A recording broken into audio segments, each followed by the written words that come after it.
नमस्कार मैत्रिणींनो, आपण कसुरी मेथी बनवून घेणार आहे। इथे मी मेथीची भाजी घेतलेली आहे आणि मेथीचे पानं असे गोल पानांची मेथी घ्यायची आहे आपल्याला आणि त्याचे काड्या घ्यायच्या नाही आहे। काड्या आपल्याला कट करून घ्यायच्या आहे, फक्त पानं घ्यायची आहे आणि कोवळ्या काड्या असतील तर चालून जातील। आणि गोल पानांची गावरान मेथीची भाजी जुडी घ्यायची आहे आपल्याला, कारण त्याचा सुगंध खूप छान खूप वेळेपर्यंत टिकून राहतो, म्हणून आपल्याला गावरान मेथीची भाजी घ्यायची आहे। गोल पानांची लांब पानांची घ्यायची नाही आहे। आणि ही मी तोडून घेतलेली आहे पानं आणि ही बघा मी सावलीमध्ये छान 4 ते 5 दिवस अशी सुकवून घेतलेली आहे आणि ही छान अशी कडक वाळलेली आहे। बघा तुम्ही बघू शकता किती छान अशी मी सावलीमध्ये वाळवून घेतलेली आहे।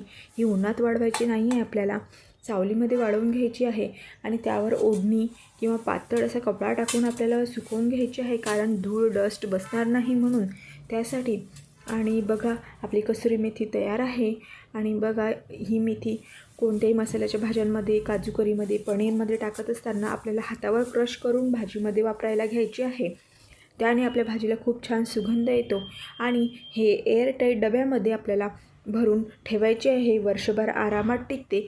फक्त हे चांगली योग्य प्रकारे सुकवून वाळवून घ्यायची आहे। हे कढईमध्ये गरम करून घ्यायची नाही आहे किंवा मायक्रोवेव्हमध्ये सुद्धा हिला गरम करायची नाही आहे, त्याने आपल्या भाजीला कडवटपणा येतो। म्हणून ही फक्त आणि फक्त सावलीतच सुकवून घ्यायची आहे आपल्याला। ही कढईत आणि मायक्रोवेव्हमध्ये सुकवून घ्यायची नाही आहे, त्यामुळे आपली भाजी कडवट होते। आपल्याला हे सावलीत सुकवून घ्यायचे, हे वर्षभर आरामात टिकते। एअरटाईट डब्यामध्ये तुम्ही ठेवू शकता। माझा व्हिडिओ आवडला असेल तर लाईक शेअर कमेंट करायला विसरू नका। धन्यवाद।